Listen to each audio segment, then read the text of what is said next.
Welcome back to the deep dive. Today, we're taking a really fascinating plunge into Honeywell International Inc., ticker HON. Our mission here is to analyze Honeywell, see if it stacks up as a potential long-term, maybe even multi-decade investment. Is it truly a wonderful company? And like always, we're really focusing first on the qualitative side, understanding the business deeply and then backing that up with the hard numbers. Exactly. And we're going to guide you through the essentials of this industrial giant.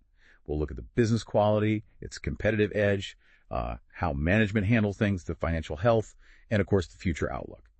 The idea is to pull out the really key nuggets for you, cut through the complexity so you get a clear picture. Okay, great. So for someone maybe not super familiar with Honeywell, how would you break down what this company actually is? What's the core business model? Well, fundamentally, Honeywell is this massive, diversified, global industrial conglomerate.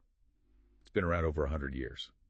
If you look at where the money comes from, roughly 68% is from selling physical products they design and make. The other 32%, that comes from services tied to those products, often with really nice high margins. Okay. And historically, how is it structured? Yeah, historically, it operated in four main areas. First, aerospace technologies. This was usually their biggest segment. They're a top supplier for both commercial planes and defense, making things like engines, avionics, those APUs, auxiliary power units. Then you've got building automation. Think safety, efficiency, comfort in big commercial buildings. HVAC controls, fire safety, security systems. Their tech is in something like 10 million buildings. Third is industrial automation. This is about boosting productivity and safety in factories, refineries, places like that. So process control, software, automation tools, and finally energy and sustainability solutions, or ESS. They deal with advanced materials, tech for refining and petrochemicals, and importantly now solutions for the energy transition. Got it. So they invent and make these really critical, complex parts. But what strikes me is that installed base strategy. They sell the initial product, get it embedded everywhere, and then benefit from this long, long tail of aftermarket services and replacements. That seems really powerful, especially since these parts often last decades, right? Absolutely. That installed base is key. And it links into the underlying trends too. Safer planes, smarter buildings, more efficient industry. Those aren't going away. So stable bedrock then, but you mentioned something about a big change. Yes, exactly. This is crucial. Honeywell is undergoing a profound and deliberate transformation right now. They've announced they're splitting into three separate publicly traded companies. You'll have Honeywell Automation, Honeywell Aerospace, and then Advanced Materials, which is basically their specialty chemicals business. It's management basically saying, look, the conglomerate structure isn't working optimally anymore. The goal, they say, is to unlock significant value through simplified strategic focus. Splitting into three. That sounds like a massive undertaking for a company this size and age. Does that mean we're in a period of, managed disruption? Is an investor today buying something inherently less stable, at least for a while? That's a really sharp point. Yeah. You are absolutely buying into a state of flux. An investor right now gets this complex portfolio that's right in the middle of being taken apart and put back together in a new way. It definitely makes the company harder to understand temporarily, and it absolutely introduces significant execution risk. It's a bit of a high-wire act they're attempting. Okay, so a business at a crossroads. Let's talk protection. What's Honeywell's economic moat? What defends its profits long term? Our take is it's built on high switching costs, backed up strongly by intangible assets. Sound right? That's spot on. Let's break down those high switching costs first. Honeywell's products, they aren't commodities you can just swap out easily. They're mission critical. They're deeply embedded in the design of very expensive assets, aircraft, refineries, complex building systems. Think about it. The cost of the Honeywell part might be small compared to the whole plane or refinery. But if that part fails, catastrophe. Safety issues, massive downtime, huge costs. So customers are incredibly reluctant to switch. The risk of messing things up by changing suppliers usually outweighs any potential savings. And you can see that in the numbers. Oh yeah. Look at their recurring aftermarket revenue. It's around 30% of total sales. That tells you loud and clear. Customers are locked in for the life of the asset, buying spares and services. It shows how sticky they are. And the intangible assets piece. Huge. They have over 19,000 engineers and scientists. That's decades of accumulated, highly specialized know-how in these complex fields, plus a really strong patent portfolio. Just as one example, when they bought that Lion Tamer business focused on battery safety, they got over 30 global patents with it. That's a real barrier. Can you give a concrete example of how this moat works in practice? Sure. Take a Boeing 737. It gets certified by regulators like the FAA with a specific Honeywell APU or maybe a flight management system. Now, for an airline to rip out that Honeywell system and put in a competitor's, say from RTX, across its whole fleet, it would mean going through an incredibly expensive, time-consuming recertification process for every single plane. It's just vastly cheaper, faster, and safer to keep buying the Honeywell parts and services for the entire 25 or 30-year life of that aircraft. Yeah. That gives Honeywell real pricing power in the aftermarket. Okay, so the moat itself seems pretty solid, stable even, but you mentioned execution risk earlier. Is that the main threat here? Exactly. Yeah. The moat fundamentals, high switching costs, critical tech seem okay for now. Competitors like Siemens, GE, RTX are out there, but Honeywell holds its own. The big caveat, the gauntlet it faces, is internal. It's the risk that they mess up this huge corporate split. If they tangle up IT systems, break supply chains, damage customer relationships, lose key knowledge during the separation, that could erode the trust and reliability the moat is built on. The threat is coming from inside the house, potentially. All right, let's shift from the high-level strategy to the ground level. What's the scuttlebutt? What are customers and, maybe more revealingly, employees actually saying? I hear there might be a bit of a disconnect. There is, and frankly, it's deeply troubling when you dig into it. Customer sentiment is, well, it's mixed. Often it feels more like tolerance than actual love for the brand. Take their thermostats, the basic simple ones. Generally fine, reliable. But they're fancier Wi-Fi, smart thermostats. They get a lot of flack. Frequent specific complaints. People talk about unresponsive touchscreens, apps that are buggy, installation nightmares, connectivity problems. Strong words used. Oh, yeah. You see things like garbage, most awful product in my home, piece of junk. That's pretty direct. And their DIY home security systems get similar critiques. Expensive, no professional monitoring option, which is a big miss for some, slow app performance, iffy facial recognition. And, maybe a small point but telling, they don't have Better Business Bureau accreditation. Piece of junk for a thermostat. Yeah. Wow. That certainly paints a picture, but I understand the employee sentiment might be even more stark. That's putting it mildly. The employee feedback we found is overwhelmingly negative. It really suggests a deeply troubled and at times toxic corporate culture. Quantitatively, what do the numbers show? The data from sites like Comparably, where employees leave reviews, is pretty damning. Compared to peers, Honeywell ranks dead last, 6 out of 6 for overall culture, and also 6 out of 6 for product quality, according to its own employees. Their ENPS, the Employee Net Promoter Score, is minus 33. That means way more employees are detractors, people who wouldn't recommend working there, than promoters. Only about 52% of the reviews are even positive. And the actual comments, what kind of things are people saying? They are striking. You see things like the worst company to be an aerospace engineer for, very sloppy engineering, even claims that management actively prevents their engineers from doing a good job. People describe it as the most horrific work experience, a toxic environment, and straight up advise job seekers to avoid like the plague. Common themes keep popping up. The company is siloed, disorganized, immense pressure, focus on short-term fixes over real quality, and bureaucracy that just crushes innovation. Okay, wow. So you've got this external image of, high-tech, reliable industrial component. Right, the core moat business. And then this internal picture, painted by employees, of chaos and low morale, which seems to be showing up in their consumer products. Exactly. You have to connect those dots. It seems plausible that this cultural rot, this internal dysfunction, is a root cause for those consumer product failures. And that leads to a really critical, frankly unsettling question for you, the listener, to ponder. If this is what's happening with relatively simple consumer products, what's the hidden state of innovation, morale, and quality inside the complex, critical, long life cycle B2B businesses, the ones that actually form the economic moat? That's a chilling thought. If the culture is that bad, how can you trust the quality and innovation pipeline in the areas that really matter long term? This feels like a major, maybe underappreciated risk. Absolutely. It's a significant underappreciated risk. It's the kind that doesn't neatly fit on a spreadsheet until it's potentially too late. All right, let's pivot to the people in charge and the financial side. Management stewardship and financial resilience. The current CEO is Vimal Kapoor. He's a long-timer, 34 years at Honeywell, took the top job in June 2023. What's his approach? How's he allocating capital? Kapoor seems very focused on accelerating growth through innovation, portfolio shaping, simplification. He's explicitly trying to align Honeywell with big mega trends, automation, future of flight, energy transition. And in terms of putting money to work, the approach under him has been, well, aggressive and decisive. They've committed to deploying at least $25 billion between 2023 and 2025 on growth and shareholder returns. If you break that down, reinvestment in business, R&D, is targeted at 4 or 5% of sales. They actually bumped that spend up 5% in 2024. And they claim $13.1 billion in revenue came from new products introduced just that year.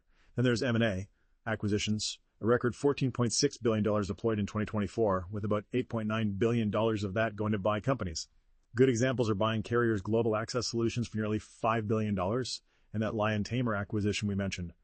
Both fit those megatrend buckets. And finally, shareholder returns. The dividend's been raised 15 times since 2010, generally growing with earnings, and they've been actively buying back stock $3.7 billion in 2023, $4.2 billion the year before. Okay, so on paper, that looks pretty rational, right? Selling slower stuff, buying into growth areas, returning cash, very shareholder-friendly playbook. But there's a complicating factor here, isn't there? The timing seems interesting. You're talking about Elliot Investment Management. Yeah. The activist investor. Exactly. Elliot showed up, became a major shareholder, and then relatively soon after, Honeywell announces this big three-way split, which Elliot publicly endorsed. It makes you wonder, doesn't it?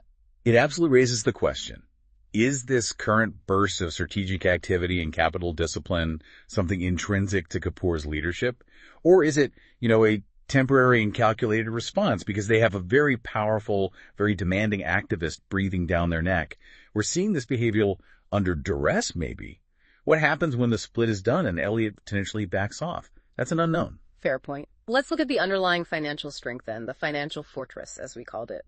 Qualitatively, Honeywell feels like a reliable earnings machine. It generally has been. They've shown a pretty consistent ability to generate solid profits and even expand their margins, even when the economy's tough.